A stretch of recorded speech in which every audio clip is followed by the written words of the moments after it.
ഭൂമിയിൽ നിന്ന് ഏകദേശം 124 ലൈറ്റ് ഇയർ ദൂരെ സ്ഥിതി ചെയ്യുന്ന K2-8b എന്ന ഗ്രഹം ശാസ്ത്രലോകത്ത് വലിയ ചർച്ചകൾക്ക് വിധേയമാക്കിയ ഒരു എക്സോ പ്ലാനറ്റാണ്. Welcome back two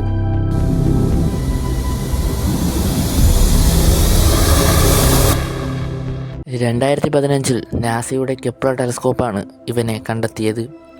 Leo constellation അഥവാ ധനുസ് രാശിയിലെ K2-18 എന്ന റെഡ് ഡ്വാർഫ് നക്ഷത്രത്തെ ചുറ്റിയാണ് ഇത് ഭ്രമണം ചെയ്യുന്നത്.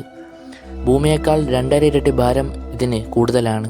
എന്താണ് ഇതിനെ പ്രത്യേകരമാക്കുന്നത്? നമുക്ക് നോക്കാം.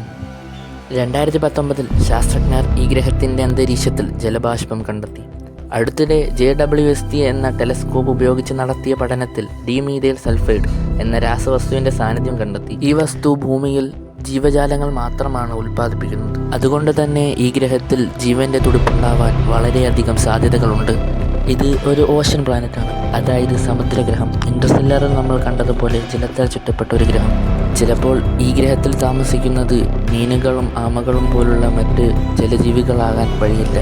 ചിലപ്പോൾ വെള്ളത്തിൽ വലിയൊരു പട്ടണം തന്നെ ഉണ്ടായേക്കാം. പോലെ വെള്ളത്തിൽ ജീവിക്കുന്ന മനുഷ്യരുമാകാം. ഇനി നിങ്ങൾക്കൊരു സംശയം കാണും, ഇൻ്റർസ്റ്റെല്ലാറിലെ മില്ലേഴ്സ് പ്ലാനറ്റുമായി ഈ ഗ്രഹത്തിന് വളരെയധികം സാമ്യമുണ്ട്. പക്ഷേ മില്ലേഴ്സ് പ്ലാനറ്റും ഇതുമായി വളരെയധികം വ്യത്യാസം. മില്ലേഴ്സ് പ്ലാനറ്റിലുള്ളതുപോലെ തന്നെ K2-18bയിലും ജലമുണ്ട് എന്ന് കണ്ടെത്തിയിട്ടുണ്ട്. അതുമല്ല, മില്ലേഴ്സ് പ്ലാനറ്റ് വലിയൊരു ബ്ലാക്ക് ഹോളിനെ ചുറ്റുന്നതായാണ് കാണിക്കുന്നത്. എന്നാൽ K2-18b ഒരു സോളാർ സിസ്റ്റത്തിലെ അംഗമാണ്. ഇത് വളരെയധികം ആവാസയോഗ്യമാണെന്നാണ് സയൻസുകൾ പറയുന്നത്. ഭാവിയിൽ മറ്റൊരു ഭൂമിയെ കണ്ടുപിടിക്കാൻ മനുഷ്യൻ മുമ്പോട്ട് പോകുമ്പോൾ K2-18b വലിയ പ്രതീക്ഷകൾ നൽകുന്നു. ഇനി what about time? Millers planet ഒരു വലിയ ബ്ലാക്ക് ഹോളിനെ ചുറ്റുന്നത് കാരണം ഈ ഗ്രഹത്തിൽ 1 മണിക്കൂർ എന്ന് പറയുന്നത് നമ്മുടെ ഭൂമിയിലെ ഏതാണ്ട് 7 വർഷത്തോളം വരും. എന്നാൽ K2-18bയിൽ ഈ വക കാര്യങ്ങളൊന്നുമില്ല, അതായത് ഭൂമിയോട് സമാനമായ രീതിയിൽ തന്നെ. അപ്പോൾ നിങ്ങൾ ചിന്തിക്കുന്നുണ്ടാകും, എന്തുകൊണ്ട് മനുഷ്യരവിടെ ചെല്ലുന്നില്ല, എന്തുകൊണ്ട് അവിടെ താമസം സാധ്യമാക്കുന്നില്ല?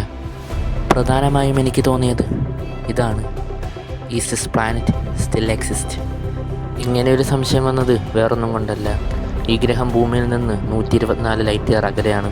അതായത് നമ്മളിപ്പോൾ ഈ ഭൂമിയിലിരുന്ന് കാണുന്ന ആ ഗ്രഹത്തിൻ്റെ അവസ്ഥ 124 കൊല്ലം മുമ്പുള്ള അവസ്ഥയാണ്. ഇപ്പോൾ ഈ നിമിഷം K2-18b എന്ന പ്ലാനറ്റ് നശിച്ചു പോയാൽ നമുക്കത് 124 കൊല്ലം കഴിഞ്ഞേ മനസ്സിലാക്കാൻ സാധിക്കൂ. അതായത് ഇപ്പോൾ ആ പ്ലാനറ്റ് അവിടെ ഉണ്ടോ ഇല്ലയോ എന്ന് നമുക്കറിയില്ല. രണ്ടാമതായി എനിക്ക് തോന്നിയ കാരണം ദൂരം തന്നെയാണ്. 124 ലൈറ്റ് ഇയർ, അതായത് ലൈറ്റ് 124 വർഷം സഞ്ചരിച്ചാണ് അവിടെ നിന്ന് ഭൂമിയിലേക്ക് എത്തുന്നത്. ഒരു സെക്കൻഡിൽ 3 ലക്ഷം കിലോമീറ്റർ സഞ്ചരിക്കുന്ന ലൈറ്റിന് തന്നെ അവിടെ നിന്ന് ഇവിടെ എത്താൻ 124 വർഷം എടുക്കുന്നു.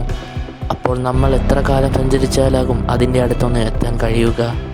K2-18bയെ കുറിച്ചുള്ള ചർച്ചകൾ ഇവിടെ അവസാനിക്കുന്നില്ല. ഇനിയും ഇതുപോലുള്ള സയൻറ്റിഫിക് വീഡിയോകൾക്കായി ചാനൽ സബ്സ്ക്രൈബ് ചെയ്യൂ.